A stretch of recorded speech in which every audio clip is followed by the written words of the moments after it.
February the 28th, 2026. Guys, you're looking at three articles from the Gateway Pundit this morning. It started on the right when Trump came in and announced the major combat operations. We're going to look at that. It's important. They hit the sites that we put in the map yesterday. Remember Isfahan, and then we had Pashin, the other military bases and possibly nuclear areas that were in a line. I put the little dots on the map. Well, those got took out or got hit hard. Anyway, on the right is Trump's statements. Very good. In the center, Iran launches retaliatory missile strikes on Israel after joint U.S.-Israeli attacks on Tehran. Also targets U.S. base in Bahrain with missile attacks. Now, I think that base had been pretty much evacuated because they knew what was going to happen. But unlike Operation Midnight Hammer a few months back, when they took out the nuclear area there where they developed nuclear missiles in the underground bunkers, this was daylight again. Look at the images of the explosion, both in the Saudi Arabia and in Israel in the middle. So it's pretty much just what we were talking about. The outlying nations, how they would handle it, who would join whose side in the beginning. And Jordan was, I think, we're going to stay out of it. But they started having to shoot down missiles that were coming over their airspace. They didn't know if they were going to dive down or what. I don't have all the details, but I do know that the Jordan Ministry of Defense had announced this. Again, we don't know all the details yet. It's still in the fog of war. Let's look at what Trump had to say first. And again, this was a very early statement. It was after midnight. So Trump released a statement early Saturday morning following reports that the U.S. had begun what he described as major combat operations in Iran. This is after Israeli forces launched preemptive strikes on Iranian targets overnight. Remember, they started with Hezbollah and that group. That was the last video. The commander-in-chief confirmed that American forces are now engaged in what he describes as a massive and ongoing operation, guys, as we speak, aimed at neutralizing the Iranian regime's ability to threaten U.S. troops, American allies, and the homeland itself. This is what you call almost a death wish from the Iranian regime. But they do have a martyrdom-type mentality. And that's very dangerous. Trump describes or outlined decades of long patterns of Iran aggression, reminding Americans that the regime has openly chanted death to America since its inception in 1979 while backing terrorist attacks that have killed U.S. service members across the Middle East. He specifically cited the 79 U.S. Embassy hostage crisis in Tehran, where dozens of Americans were held captive for 444 days. Many of us watched that daily reports from the news. The 1983 Beirut Marine barracks bomb that killed 241 U.S. military personnel. Iranian-backed militias responsible for killing and maiming hundreds of American troops in Iraq. Continued proxy attacks against U.S. forces and commercial vehicles in Middle Eastern shipping lanes. Again, reports were that Hezbollah, the Houthis, and Hamas also had footholds in Venezuela. From Lebanon and Syria to Iraq and Yemen, the president warned that Tehran has spent decades funding and training terrorist militias responsible for destabilizing the region and spilling innocent blood. I wonder where No Name is right now, where he's floating around at. Makes you wonder, doesn't it? And if you look at the situation, what both our president and Netanyahu have in mind is, again, complete decapitation, and not of the Iranian people, but of the mullahs that lead it and have led it into destruction over all these years, taking it over basically the way Mandami wants to do New York. Anyway, so the conflict with Hamas, the conflict in Gaza, all of that across the northern border into Lebanon and all has been because of Iranian proxy armies. People say, and I've seen it in my comments, BP, tell me one war that Iran has ever started. They don't, because they're cowards like the Democrats. They claim to be martyrs for their religion, but they send out the young and innocent again in their proxies to start it. The same way the Democrat sends out the frogs in Antifa and all of the protesters, as Pelosi and that bunch sits back and relaxes and laugh. And in many cases, a lot of the Somalians in Minnesota sit back and laugh while white people get out there and protest for them. I guess money talks, huh? A short time ago, the U.S. military began major combat operations in Iran. He said, "Our objective is to defend the American people by eliminating imminent threats from the Iranian regime, a vicious group of very hard, terrible people whose menacing activities directly endanger the U.S., our troops, our bases overseas, and our allies throughout the world." From Lebanon to Yemen and Syria to Iraq, the regime has armed, trained, and funded terrorist militias that have soaked the earth with blood and guts, and it was Iran's proxy, Hamas, that launched the monstrous October 7th attacks on Israel, slaughtering more than 1,000 innocent people, including 46 Americans, while taking 12 of our citizens hostage. It was brutal, something like the world has never seen before. Now, I'd have to say maybe the killing of millions of people during World War II may be a little bigger event than that, President Trump, just saying. He says they didn't know what was happening. They just wanted to practice evil, but Iran refused. This is talking about after Midnight Hammer now, guys, the last adventure there.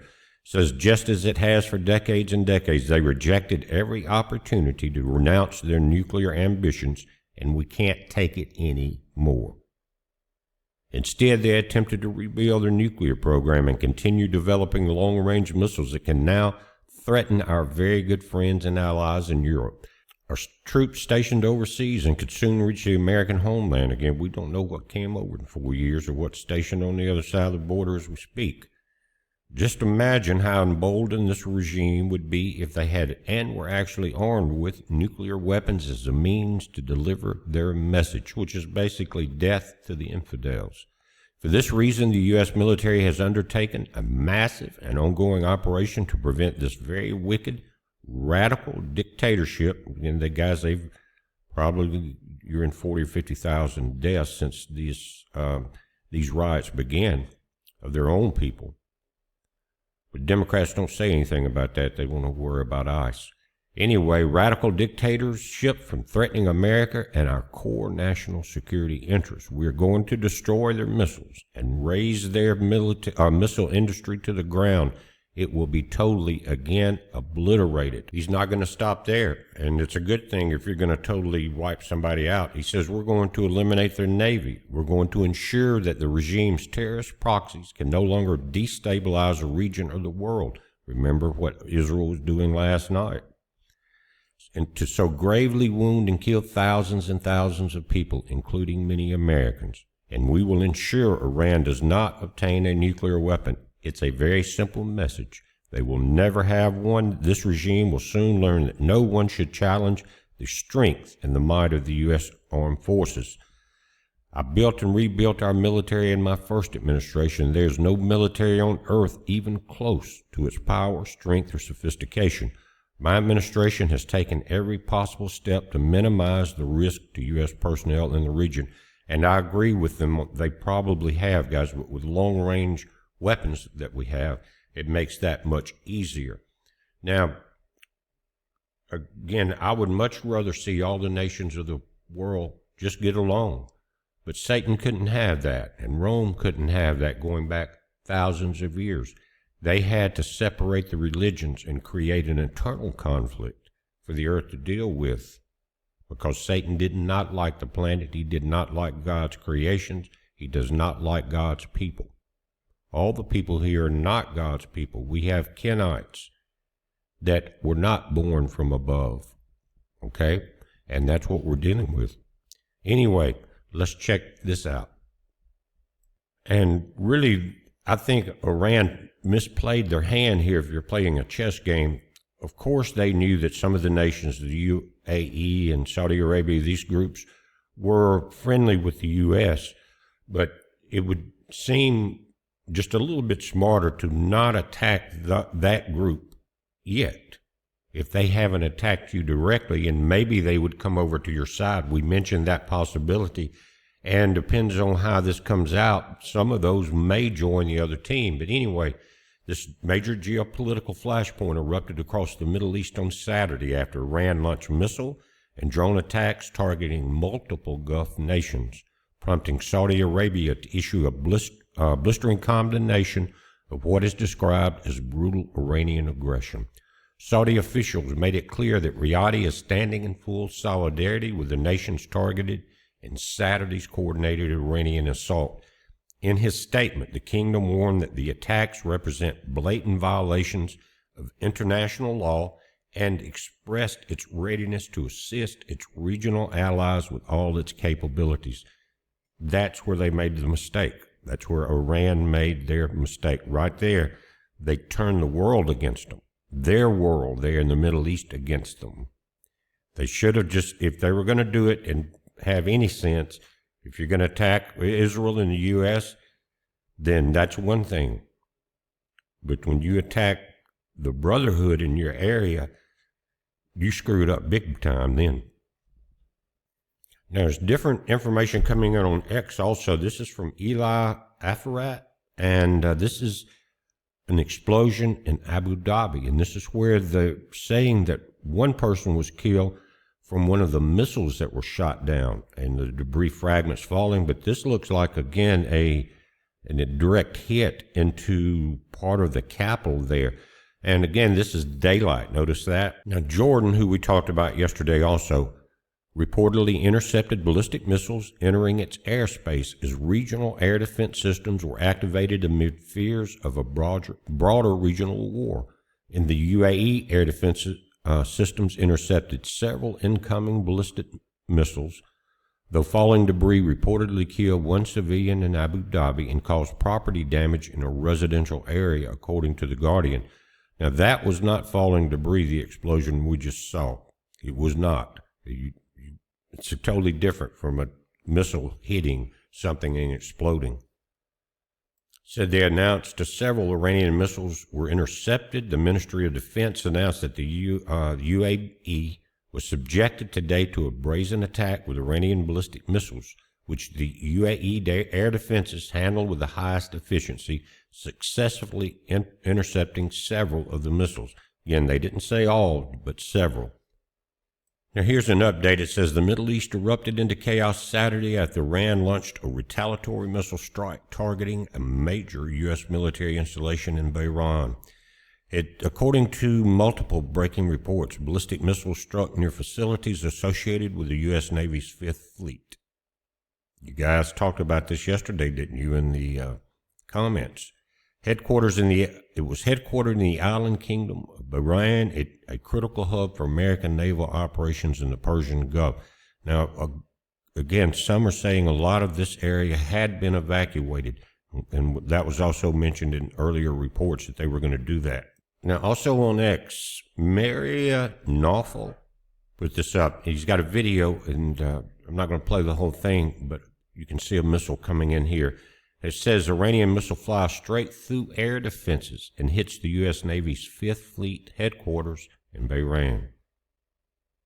Also coming in on X, guys, this is from War Monitor. This is the National Security Agency in Bahrain after it was attacked by an Iranian missile. It came in, it struck right here. Again, I'll play just a second of the video. I don't want a copyright strike on this. Check that out. Wow. Again, the reason I'm showing these missile strikes is because both sides like to brag that they struck hard and took no damage. We're seeing a little bit different story here. The UAE, this is in Bahrain, that attack, you got attacks in Israel. So we talked about it, that over all these years and as big as Iran was, and all the mountains, you got 3 major mountain ranges in that area. And so how much can be hidden? We would never know about underground, right? And all pointed in certain directions, ready to go. And that's what we saw right here. It was overwhelming for both sides. But the problem would be is how long it can last. which side runs out of ammo basically first, or which side gets wiped out first. The Fox News is saying this morning also that, again, there was a missile that landed near the U.S. Navy's Fifth Fleet in Bahrain, but I am told, this is Fox News' Jennifer Griffin, there were no casualties, and in fact, the base is largely empty at this point, and that's a good thing. They're kind of summing it up as Iran has launched retaliatory missile strikes against Israel hours after coordinated attacks by the U.S. and Israel on key strategic targets inside the Islamic Republic. And see, they were denying this yesterday. Remember, I was saying, no, you don't just blow up base after base and military installation down a row, and those are accidents. Anyway, on Saturday, Israel confirmed it had launched a preemptive strike on Iranian territory. It also was getting just north of there, hitting the areas there where you got the proxies. Anyway, joined by a broader U.S. military offensive targeting military and nuclear sites across Tehran and other major cities, including areas near the office of Supreme Leader Ayatollah Khamenei. I wonder if he was hit. We don't know yet, but remember we talked about that there was an order going out if they killed him or son, that it was going to be an all-out war. We may be seeing that. Anyway, the Israeli defense minister declared the operation necessary to remove threats to the state of Israel, framing Tehran's missile and nuclear ambitions as an existential danger or threat. Also on X coming in, breaking sirens blaring in Israel after the Iran launched missiles. And again, this was probably in the very beginning of it, came in at 2:15 a.m. this morning from Insider Paper.